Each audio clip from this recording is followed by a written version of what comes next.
ಬಸವ ಕಲ್ಯಾಣ ನಗರದ ಸರಸ್ವತಿ ಡಿಗ್ರಿ ಕಾಲೇಜಿನಲ್ಲಿ ನಡೆದ ಪ್ರಥಮ ವರ್ಷದ ವಿದ್ಯಾರ್ಥಿಗಳ ಸ್ವಾಗತ ಹಾಗೂ ಅಂತಿಮ ವರ್ಷದ ವಿದ್ಯಾರ್ಥಿಗಳ ಬೀಳ್ಕೊಡುಗೆ ಸಮಾರಂಭದಲ್ಲಿ ಭಾಗವಹಿಸಿ ಮಾತನಾಡಿದ ಗಣ್ಯರು ಈ ವೇಳೆ ಪೂಜ್ಯ ಶ್ರೀ ಘನಲಿಂಗ ರುದ್ರಮುನಿ ಶಿವಾಚಾರ್ಯ ಸ್ವಾಮೀಜಿ ಅವರು ದಿವ್ಯ ಸಾನ್ನಿಧ್ಯ ವಹಿಸಿದ್ದರು. ಹಾಗೆ ಕಾಂಗ್ರೆಸ್ ಮುಖಂಡರಾದ ವಿಜಯ್ ಸಿಂಗ್ ಹಾಗೂ ತಾಡಂಪಳ್ಳಿ ಅವರು ಕೂಡ ಈ ಸಂದರ್ಭದಲ್ಲಿ ಹಾಜರಿದ್ದರು.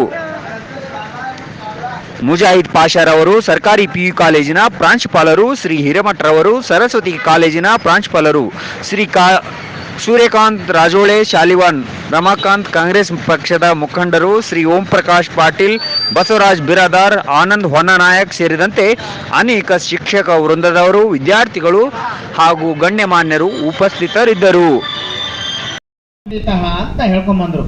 ಅಂದ್ರೆ ಪ್ರತಿಯೊಬ್ಬ ಯುವತಿಗೆ ಯುವಕನಿಗೆ ವಿದ್ಯೆ ಅಂತಕ್ಕಂಥ ಬಹಳ ಅರ್ಥಪೂರ್ವಕವಾಗಿರುವಂತದ್ದು ಕಳಿಸುವಂತ ಕಾರ್ಯ ಈ ಒಂದು ಸ್ಟೂಡೆಂಟ್ ಲೈಫ್ ಅಂತ ಹೇಳ್ತೀವಿ. ಈ ಲೈಫ್ ಹೇಗಿದೆ ಅಂತಂದ್ರೆ ಗೋಲ್ಡನ್ ಲೈಫ್. ಈ ವಿದ್ಯಾರ್ಥಿ ದಿಶೆಯಲ್ಲಿ ನಾವೇನು ಕಲಿತೀವಿ, ಪಾಠವನ್ನ ಓದ್ತೀವಿ, ಬರಿತೀವಿ, ಶಿಕ್ಷಕರೇನು ಬೋಧನೆ ಮಾಡ್ತಾರೆ, ಈ ಕಾರ್ಯ ಮತ್ತೆ ಮುಂದೆ ಹೋಗಿದ ಮೇಲೆ ನಾವು ಮತ್ತೆ ಮರಳಿ ಕಳಿಸ್ಬೇಕು ಅಂದ್ರೆ ಸಿಗುವುದಿಲ್ಲ.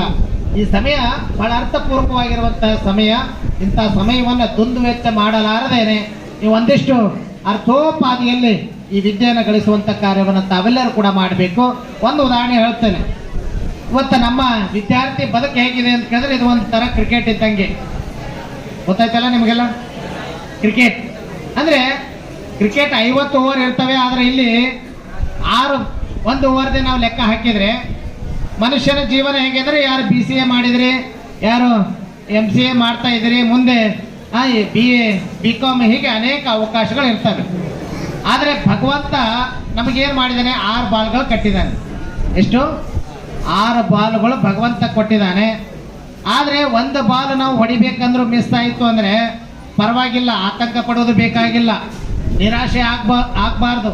ಮನುಷ್ಯ ಹೆಂಗೆ ಅಂದ್ರೆ ಆಶಾವಾದಿ ಆಗಿರ್ಬೇಕು. ಇವತ್ತು ನಾವು ಏನೋ ಕೆಲಸ ಮಾಡಿದ್ದೀವಿ, ಆ ಕೆಲಸವನ್ನ ನಮಗ ಉಪಯೋಗ ಆಗಲಿಲ್ಲ ಅಂದ್ರೆ ನನ್ನ ಬದುಕು ನಶ್ವರ ಅಂತಕ್ಕಂಥ ಭಾವವನ್ನ ಬಿಟ್ಟು ಮತ್ತೆ ಮುಂದೆ ಅವಕಾಶಗಳಿದಾವೆ. ನಮಗೆ ಮತ್ತೆ ಮುಂದೆ ಅವಕಾಶಗಳಿದಾವೆ, ಅವಕಾಶಗಳನ್ನ ಪಡ್ಕೊಳ್ಬೇಕು ಅಂತಕ್ಕಂಥ ಭಾವ ನಮ್ಮಲ್ಲಿ ಇರಬೇಕು.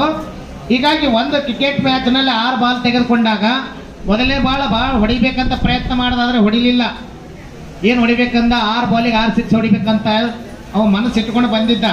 ಗ್ರೌಂಡಿನೊಳಗೆ 1 ಬಾಲ್ ಹಾಕದ ಹೊಡಿಬೇಕಂತ ಪ್ರಯತ್ನ ಮಾಡ್ದ, ಆಗ್ಲಿಲ್ಲ. 2ನೇ ಬಾಲ್ ಹಾಕ್ತಾನೆ ಹೊಡಿಬೇಕಂದ, ಆಗ್ಲಿಲ್ಲ. 3 ಬಾಲ್ ಬಂತು, 3ನೇ ಬಾಲ್ ಕೂಡ ಶತ ಪ್ರಯತ್ನ ಮಾಡಿ 4 ಆದ್ರೂ ಹೊಡಿಬೇಕಂತ ವಿಚಾರ ಮಾಡ್ದ, ಆದ್ರೂ ಕೂಡ ಆಗ್ಲಿಲ್ಲ. 4ನೇ ಬಾಲು ಏನೇನೋ ಸ್ಪಿನ್ ಮತ್ತೊಂದು ಹಾಕ್ತಾನೆ, ಮುಂದೆ ಬಂದು ಹೊಡಿಬೇಕಂದ್ರೂ ಕೂಡ ಅವ ಅನ್ಕೊಂಡ 4 ಬಾಲು ನಾನು ಹೊಡಿಬೇಕಂತ ಪ್ರಯತ್ನ ಮಾಡಿದ್ದೇನೆ, ಆಗ್ಲಿಲ್ಲ. ಅವನ ಮನುಷ್ಯನಾಗ ಏನಾಯ್ತು ಅಂದ್ರೆ ಬೋಲ್ಡ್ ಅಂತೂ ಆಗ್ಲಿಲ್ಲ, ಔಟ್ ಆಗ್ಲಿಲ್ಲ. ನಾನು ಕ್ರಿಕೆಟ್ ಗ್ರೌಂಡಿನ ಇವಾಗೆಲ್ಲ ನಿಮ್ಗೆ ಲೆಟರ್ ಏನ್ ಟೈಪ್ ಮಾಡೋದೇ ಬೇಡ. ಆರ್ಟಿಫಿಷಿಯಲ್ ಇಂಟೆಲಿಜೆನ್ಸ್ ಹೋಗ್ಬಿಟ್ಟು ಒಂದು ಚಾಟ್ GPT ಎಲ್ಲ ಗೊತ್ತಲ್ಲ ನಿಮ್ಗೆ, ಬಾರ್ಡು ಚಾಟ್ GPT ಎಲ್ಲ ಗೊತ್ತಿದೆ ನಿಮ್ಗೆ. ಅದರಲ್ಲಿ ಬರೀ ಟೈಪ್ ಮಾಡಿದ್ರೆ ಅದೇ ಒಂದು ಲೆಟರ್ ಹಾಕ್ಕೊಡ್ತಾರೆ. ಅದಕ್ಕಾಗಿ ನಾವೆಲ್ಲರೂ ಅದಕ್ಕೆ ನೆಕ್ಸ್ಟ್ ನಾವು ಗೇರಪ್ ಆಗ್ಬೇಕು. ಇವೆಲ್ಲರೂ ಇವಾಗ ಏನು ಡಿಗ್ರಿ ಎಲ್ಲ ಮಾಡ್ತೀರಿ, ಇದೆಲ್ಲ ಗೊತ್ತಿರ್ಬೇಕು ತಮಗೆ. ಇಲ್ಲಿದ್ರೆ ನಾವೆಲ್ಲ ಹಿಂದೆ ಬೀಳ್ತೀವಿ ಅಂತ ಹೇಳಕ್ಕೆ ನಾನು ಬಯಸ್ತೇನೆ. ಮತ್ತು ತಾವೆಲ್ಲರೂ ನಮ್ಗಿನ ಜಾಸ್ತಿ ಮೊಬೈಲ್ ಬಗ್ಗೆ, ಕಂಪ್ಯೂಟರ್ ಬಗ್ಗೆ ನಾವೆಲ್ಲ ಏನೂ ಗೊತ್ತಿಲ್ಲ, ನಿಮ್ಗೆ ಜಾಸ್ತಿ ಗೊತ್ತಿದೆ ಇನ್ನು ನಮ್ಗಿನ, ಹೌದಲ್ವಾ?